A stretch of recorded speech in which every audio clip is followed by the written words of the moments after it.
The left will never stop their agenda to take over America. You are their enemy, and they will not negotiate. Prepare yourselves. Welcome to the Blue Shark Show with your host, Mike Lang. Let's talk about the Upper Trinity Groundwater Conservation District. Doesn't sound glamorous. No, it sounds really boring. Yeah, but once again, we've got some issues kind of going there, and we've got Dave Eagle, Commissioner Eagle, Precinct 4 in the studio today, and of course we've got Nate today. But let's talk about this because I know there was a vote that the Commissioner's Court did, and can you kind of walk us through what's going on with the vote and what the Upper Trinity Groundwater Conservation District kind of does and what they're about? Thank you, Mike. Glad to be here again. And the Upper Trinity Groundwater Conservation District consists of 4 counties, Montague being the northernmost and Hood County being the southernmost, Wise and Parker. And each county Commissioner's Court appoints 2 board directors out of each county to make 8. And recently we had one of the board members from Hood County resign, an early resignation. His term would not be up until 2025.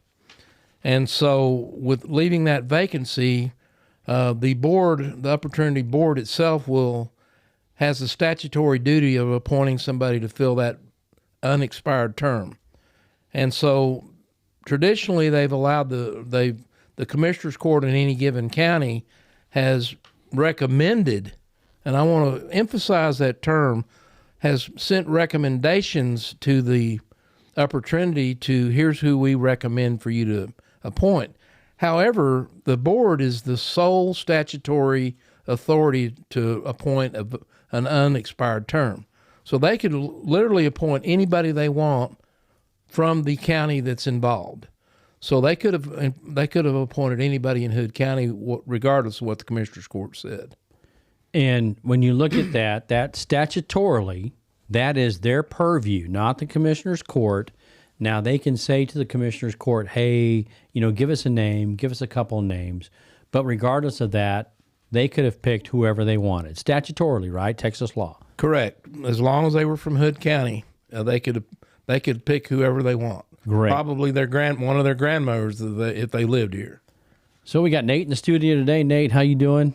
Good to be here, Mike. Yeah, when I saw this controversy, if you can even call it that, pop up, I kind of laughed at it because I said, here's the Hood County News making a big deal about Commissioner Eagle writing a letter. They're making this whole big deal about him writing a letter. Meanwhile, they're ignoring the GISD administrators flying around in the aircraft going on joyrides. They ignore a lot of things that go on here in Hood County, and they slant it to whatever they want. And that's their purview, and more power to them because they're trying to get out a certain message, and they're winning at their certain message that they give out in their little paper. But Dave, Commissioner Eagle, when we look at an unexpired term, that's not sent to the Commissioner's Court. Now, this article in the Hood County News, they kind of make it believe that it's up to you and you kind of went around it when in fact it's not statutorily.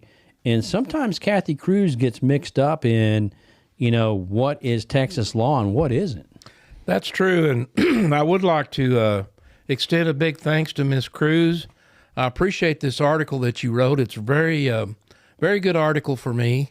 Once again, you probably didn't mean it that way, but you laid it out there to, gave a nice history of what happened 4 years ago and why. And I gave you the statute, Ms. Cruz, that basically, not basically, it gives you the black and white law on who shall appoint a vacated seat. So I don't know what kind of hay you're trying to get out of this little, what kind of pot you're trying to stir here. But again, I appreciate what you wrote because frankly, it's kind of, that's what I did. I sent them a letter. I said, we got 3 applications in, Mike. When we put out a notice out in on the website, said we got this position coming open and open to anybody that wanted to apply.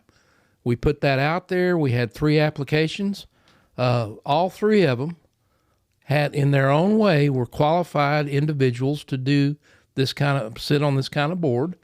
And the judge and Ron Cotton and Jack Wilson decided on the one they wanted, and they brought it to the court. And I'm not saying there was a walking quorum involved in that, but again, we talk about walking like a duck and quacking like a duck.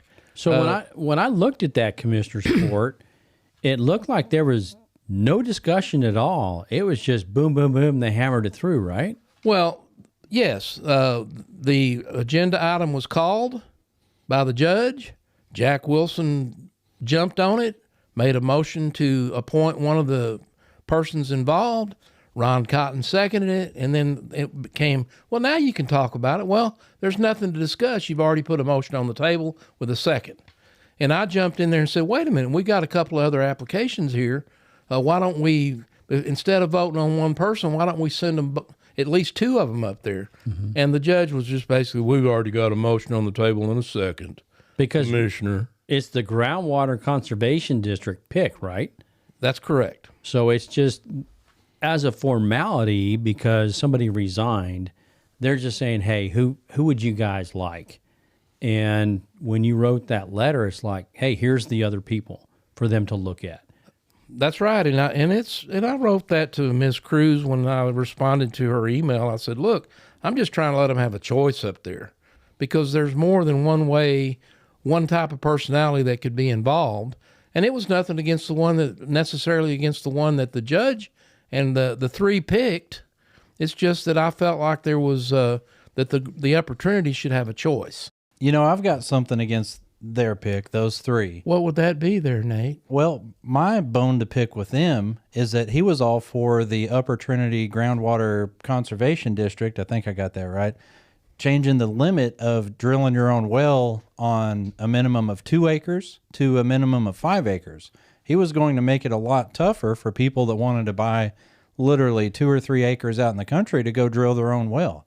That is a personal property right. That's a lands rights issue. And if he's against that, I don't want him up there, and I don't want him there representing Hood County.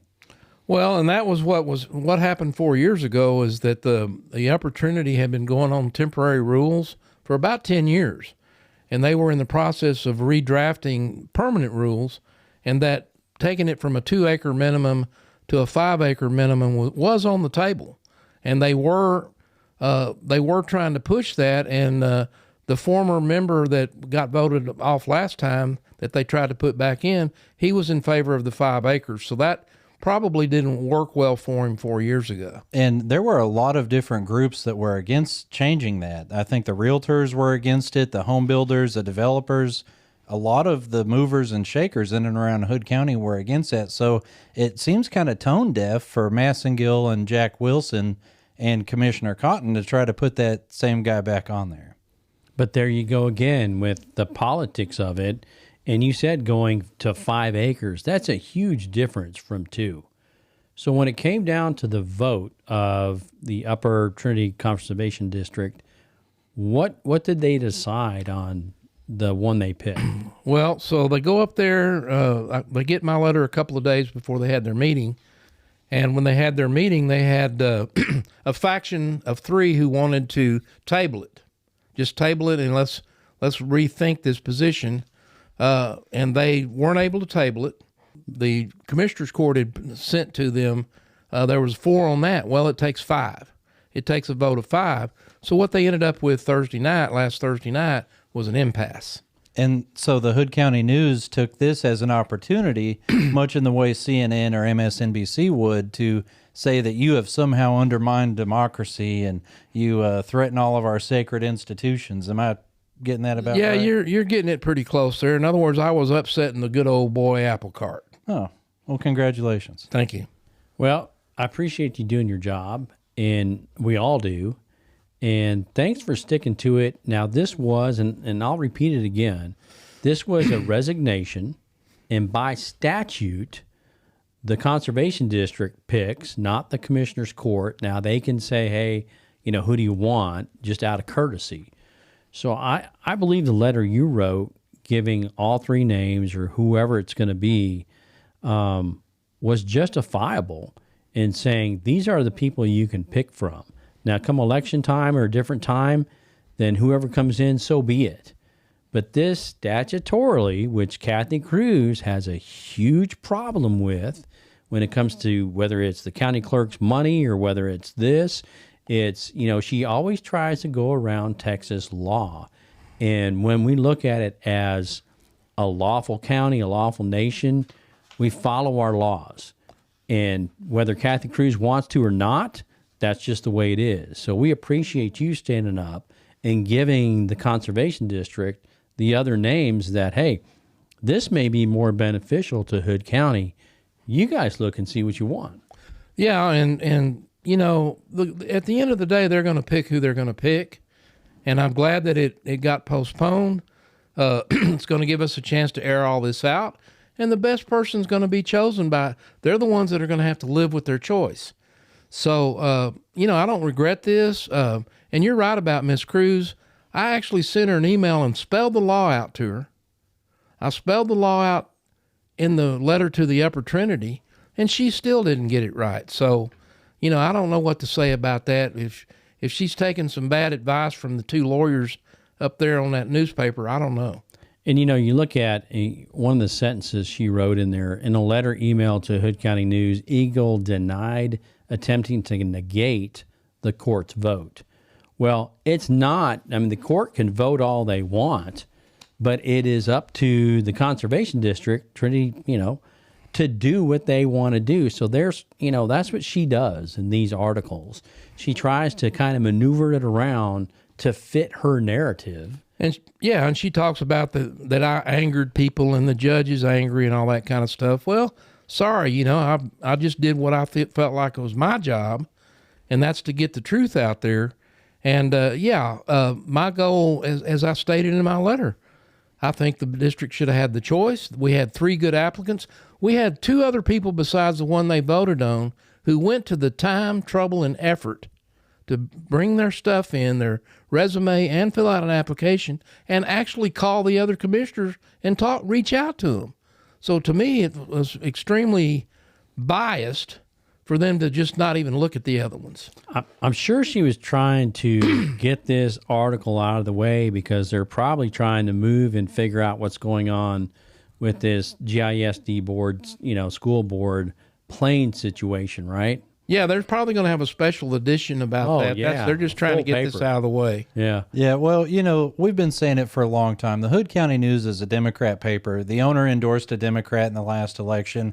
And like the Democrat media that we see out on the national level, they like to wordsmith the laws and play on everyone's emotions and damn the facts all to hell. Wasn't that your opponent that they endorsed? Or at least Paul Hyde, the owner of the paper? Yeah, he pretty blatantly out there, he endorsed. And he can. He's his own person. It's a free country. Yep. Go ahead, go for it. Yep. But it does cast aspersions, if you want to call it that, on how unbiased your newspaper is when you're out there endorsing certain candidates over others, especially Democrats. And that's the way it goes with the Hood County News. And we've seen this years and years and years and years. Doesn't matter who owns them. And it's really sad because, whenever Hyde took over, he and Sam Houston both were like, hey, we're going to turn over a new leaf. We're not going to be biased anymore. We're going to have solid reporting, just the facts. We're going to keep politics out of it. That survived until their first primary cycle. Then the mask came off, and now look at them. They're being the Democrats we've said they are the entire time. And I always say, more power to them. They've got, a base. I don't know how big it is anymore. Not much anymore, but they've got a base, and they have their own agenda to push. So, more power to them to push it. It's just, how much longer are the people going to believe the stuff that they put out? Well, I'll tell you this. Having lived here since '96, I remember you would see those red sleeves that the papers get tossed in. Mm-hmm. About 3/4 of the houses these days, you don't see them at that many houses anymore. No, you don't, and not through the neighborhoods here in Cranberry that I go through either. And it's getting less and less. And you can tell by the paper, but like I say, more power to them. They're trying to get out their leftist, Democrat agenda, and they still have a hook in some of the people here in Hood County. Yeah, to some extent, but if you look at the tangible written newspaper, they're in the tar pits right now. They're all going into the tar pits of history, and I think that this more and more people are going online. They're getting their information that way, and there's alternatives out there too, like Blue Shark, for instance, to this local monopoly that so far up until the last couple of years, the Hood County News has had somewhat of a monopoly on what's being put out there as far as the news is concerned. You provide them competition, and what happens is they get their cronies or whatever to come and go after y'all, but y'all are fake news when they're the biggest fake news out there. That's fine. We put out documents, we put out audio, video, whatever you want to see. So you can believe us or not, don't really care. It's out there for you to look at, and the truth is there. And while we're talking about water, and I'm going to kind of switch the subject here real quick. Your precinct, they were talking about putting in a the city wastewater development plant that would affect your precinct more than any other, Commissioner Eagle. They were as you may recall, a few weeks ago, on October the 4th, actually, they had their final hearing with the administrative, or at the TCEQ actually, and it was found that the permit was granted to the city to go forward with their wastewater plant out there on Old Granbury Road. Well, there was a time period where the opponents had a chance to do something to take it to the next level. Well, last Friday, the opponents of the current plan filed their documentation. They filed a motion for rehearing, which in the administrative world means what's going to happen is the TCEQ is going to deny this motion, and once they do that, then it opens up the folks that are opposing the sewer plant where the city wants to put it to take it to district court. So would that be it'd be November 18th? Because we tape these shows, but November 18th, and would that be Granbury Fresh that did that? That was Granbury Fresh and the folks next to the location, the same people that have been in opposition to this. And that's just the way it's named and styled. There's a lot more people actually involved with it who are objecting. And so the city's a long way off. Sorry, but the city's a long way off from taking a shovel full of dirt and turning it at that location where they've been trying to get it. Now, wait a minute. For the last couple of years, people like Chris Kaufman and, the city attorney and a guy that ran for mayor unsuccessfully a couple times have been saying that, oh, this plant's going in, by golly, and it's going in soon, and it's going to happen now. Are you telling me that they had no clue what they were talking about? Yes. Yeah, so best case scenario, and you are an attorney, right? Yes. Okay, so best case scenario, what's the absolute quickest they can get through this appeal process, knowing that the people objecting to it are funded by Friends of the Brazos and the Mayfield Project? It could go anywhere from low end 24 months to 6 years. And it's already been a year and a half since... at least, yeah. Since Jim Jarrett won his election, Mayor Jarrett. So, man, it's almost like the stuff that we've been saying this whole time is true. That thing is not going to go in anytime soon, and they'd be a lot better off finding a non-controversial location somewhere where there's maybe only one affected person who's in agreement with putting it out on their land. And that was, like you said, a year and a half ago, and we did stories of that at least a year ago. And do you think they have a plan B? No. Well, see, they're already on Plan D, Yeah. Well, they love to bring that up. Well, those way past Plan D. Well, maybe if y'all had better planning, you wouldn't be in this situation. But here's the interesting thing a little point about the timing. This situation with the Upper Trinity happened on Thursday night as far as the actual meeting where they were going to vote on this, fill this position. The deal with the deal with the wastewater plant was filed the next day, and I get my email from Kathy Cruz Monday afternoon. Now, which one of those stories, Hood County, you think is the most important? The whole northeast quarter of the county and what's going to happen with wastewater up there, or who's going to be on the board? Or the plane. Or the plane. We got the plane issue going on.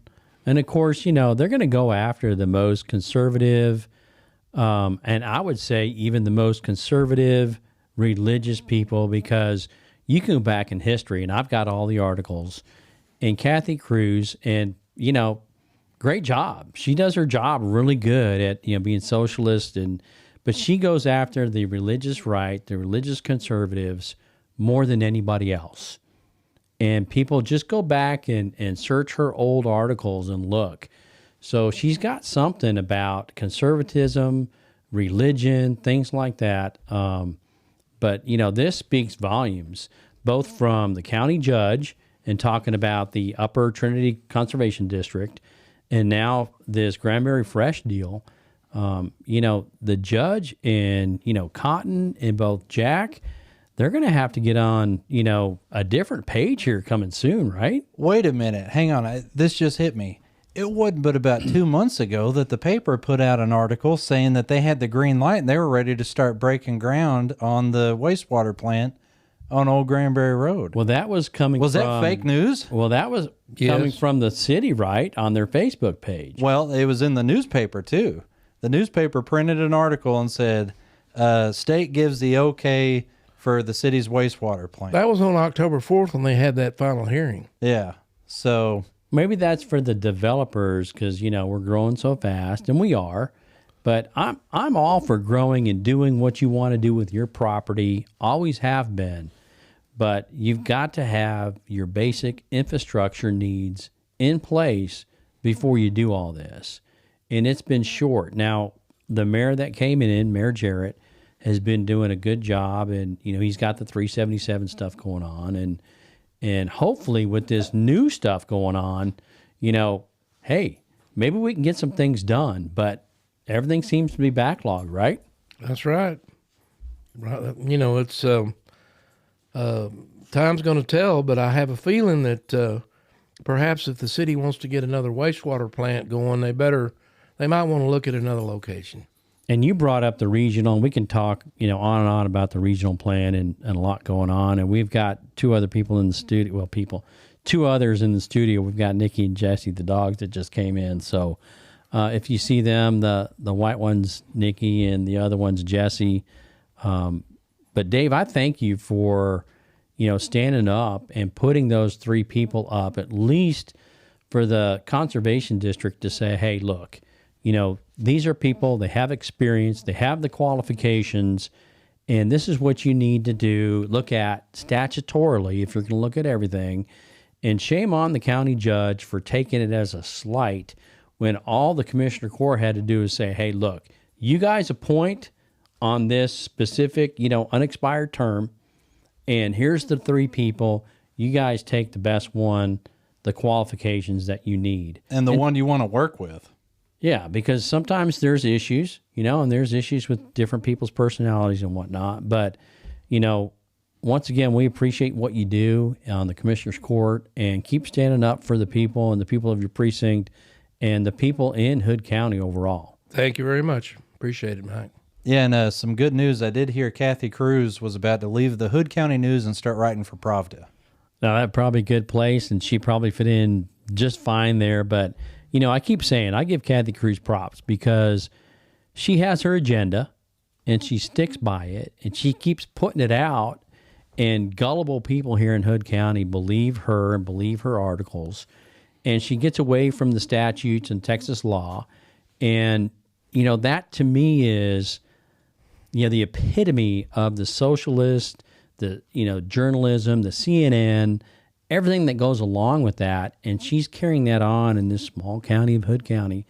And Paul Hyde, of course, is letting her, and I think the dogs are kind of coming out now, not Nikki and Jesse, but literally. And I think the 14-3 record, a lot of that has to do with, oh my gosh, the good old boy system here in Hood County that was alive and well is kind of getting chopped away bit by bit by bit. Well, the good old boy system is responsible for the infrastructure crisis that Hood County is in. If all these legacy families, like they like to call themselves, would have prioritized things like building a loop around town or making sure we had adequate wastewater treatment or a myriad of other things, we wouldn't be in this situation. But because they chose to instead develop all these areas, now we're in this situation. And now to get a loop built around town, we would have to eminent domain some people. To That's get right. a wastewater treatment plant, we're going to have to put it somewhere where people don't want it. If they wouldn't have driven this county into the ditch, we wouldn't be in the situation we're in. And that, I think, is why we are doing so good with the new conservative movement in town. You're right. And I look at, I'm a sixth generation Texan. I've been in Granbury for, 6 generations. Or I went to high school in Granbury, and you're 80 years old. Good for you. But if you're on Facebook or you're part of the administration or you're part of an elected official, then you've done a disservice, in my opinion, to Hood County and Granbury by not stepping out and stepping into building the infrastructure on what you need. And we've had plenty of people in position throughout the years as commissioners, as city council that have lived here and grown up here that have failed. And that needs to change. And I'm glad there's some new people moving in that are conservatives and understand the point of infrastructure and understand the point of true conservatism.